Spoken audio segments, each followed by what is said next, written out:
We talk about the existence and non-existence and try to convince each other one way or another. Here in these countries, in the Western countries, because we live in wealth. We got plenty of money. We got plenty of dunya. We got extra time. And we've been poisoned by the money in our accounts, by the houses that we have, that we've become arrogant. Now we have extra time, so we want to use that time to start even stepping the boundaries. Right? Instead of doing shukr to Allah subhanahu wa ta'ala, we start stepping the boundaries and even questioning the one who gave it to us, who gave our lives to us, who gave our wealth to us, who gave our status to us. And now we start questioning him. This is tughyan. The very mother who raised you, you kill her. Huh? The very mother who loved you and pampered you, you slaughter her. The very one who gave you your status, your life, your breath, your seeing, your hearing, and you're turning against him and saying, I don't believe in his existence. This is absolute arrogance. Absolute arrogance. This comes from a place where there's a lot of wealth, where there's a lot of prosperity, where there's a lot of time on our hands because of it. So, what we really need to talk about is examples of how to live our lives in these type of difficult times. As humble human beings, as people who are connected with Allah and His Rasul sallallahu alaihi wasallam. You know, when the pandemic first broke out here in the US, right, people were going to the stores, and what were they doing? Hoarding, right? Hoarding basically means, I care for myself, I don't care about anybody else. I'm going to fill my whole storage space, plus my kitchen, plus my bedroom, with all the stuff that I'm going to need for the next 5 years. And if somebody else doesn't get that, and they only have supplies worth 1 or 2 days, that's their problem. Everybody for himself. Is that what Rasulullah sallallahu alaihi wasallam taught us? There's a Sahabi named Hisham radiyallahu ta'ala anhu. We read about his story in Hikayat al-Sahaba. He was in the battlefield of Yarmouk. Yarmouk was in Sham. Muslim forces were fighting against the Byzantine. The Muslims won the battle of Yarmouk, but it was a very big battle. And it lasted for many, many days. And many, many Muslims and many, many of the Byzantines died. Thousands upon thousands upon thousands. The whole battlefield was littered with bodies. So I believe it was Hisham radiallahu anhu, if I remember that was the name of the Sahabi. His cousin came because he hadn't returned back to camp. So he assumed that he has died on the battlefield. So the last place where he saw him on the battlefield, he went to go see if he's somewhere around there. And he took with him water. In those days, they used to have these little leather skin bottles full of water. And they would have like a little strap. So they would hang it around their shoulder, and then they would take it to the battlefield. And it had a big mouth, so then they would just pour it in the mouth of the person, the injured person. So he went around that area where he last saw Hisham radiallahu anhu, and he finally sees him, and he is extremely wounded and injured, and looks like he's on his last moments. And you know, these are people who've been fighting the whole day from morning to evening, and they didn't get a single drop of water, and now he's dying, and he wants one last thing before he goes, is just some little bit of water in his mouth, so he can at least open his mouth to say the kalima. How are you going to say the kalima when your mouth is so dry you can't even open it? You know? People say, I'm going to say the kalima before I die. What if you can't open your mouth to say the kalima because there's no saliva in your mouth?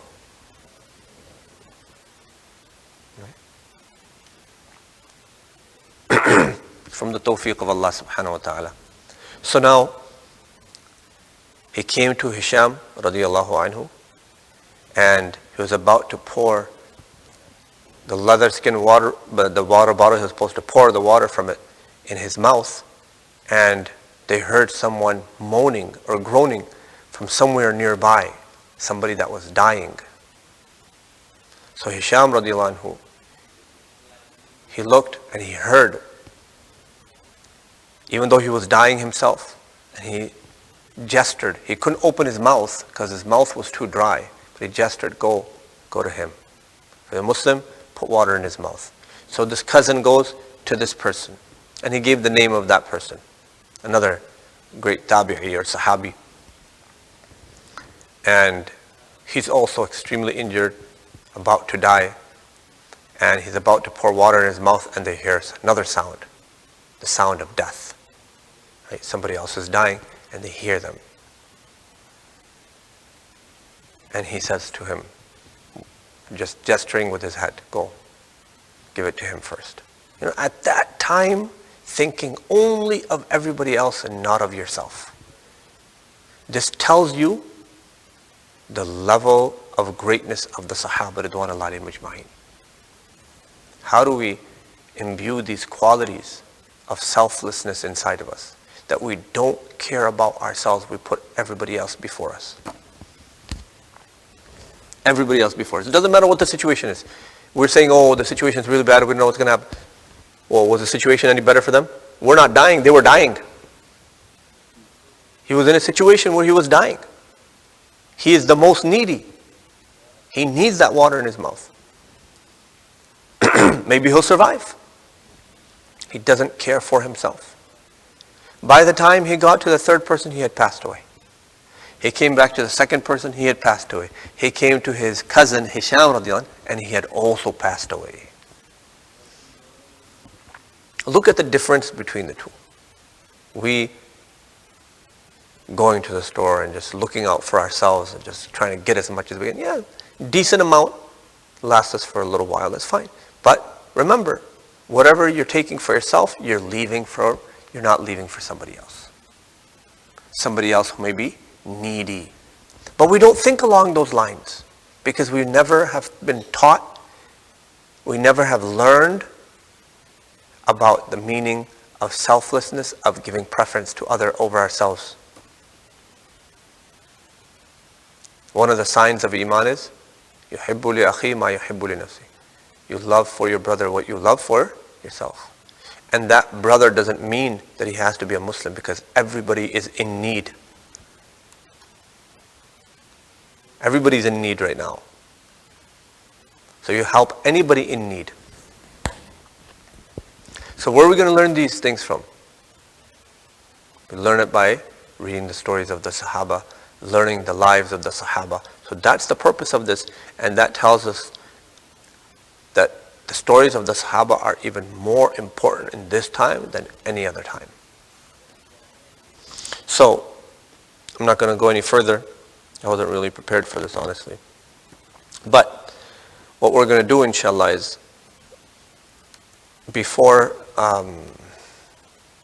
the pandemic started and then the schools were closed down, the sessions that we were having, one of the last sessions we had was about Abu Hurairah radiallahu anhu. And we had almost completed his biography. So I have about 2 to 3 ahadith left to end his biography. So we will do that tomorrow. And then, from the day after that, we will start with the Sahabi, Mu'adh bin Jabal radiyallahu ta'ala anhu. A great young Sahabi of Rasulullah sallallahu alayhi wasallam. We'll talk about him from the day after tomorrow. Tomorrow we will complete the biography of Abu Hurairah radiyallahu anhu, and it probably won't take very long, 20-30 minutes inshallah. And then after that, inshallah, from the day after, we will start with Mu'adh bin Jabal radiyallahu anhu. We were doing the Ashara Mubashara. Last Ramadan we started the Ashara Mubashara, and we were able to do only 2 Ashara Mubashara. or I believe 3, but we didn't complete the third one, and Ramadan ended. And then we continued that throughout the year, and alhamdulillah, we finished not all the Ashra al-Bashra, but the last 6. So we didn't do the Khulafa al-Rashidin. Inshallah, I'm thinking about doing the Khulafa al-Rashidin in the future, but that's a little intimidating because it's a lot. It's a lot. There's a lot been written about Abu Bakr Siddiq, a lot been written about Umar ibn Khattab and Uthman ibn Affan, Ali ibn Abi Talib. Inshallah, time will come for that as well. But first we want to cover the other Sahaba ridwanullahi majma'in. Subhana rabbika rabbil izzati amma yasifun wa salamun ala al-mursalin walhamdulillahi rabbil alamin. Just a reminder, yesterday one of the things we talked about was the importance of doing 3 things in this blessed month of Ramadan. Number 1 was a lot of istighfar. Number 2 is a lot of dua. And number 3 was dua, istighfar. What was the third one? Recitation of Quran Kareem. Recitation of Quran Kareem. May Allah subhanahu wa ta'ala give us all the tawfiq to do amal upon this. Subhana rabbika rabbil izzati amma yasifun wa salamun ala al-mursalin walhamdulillahi rabbil alamin. Jazakumullah khair.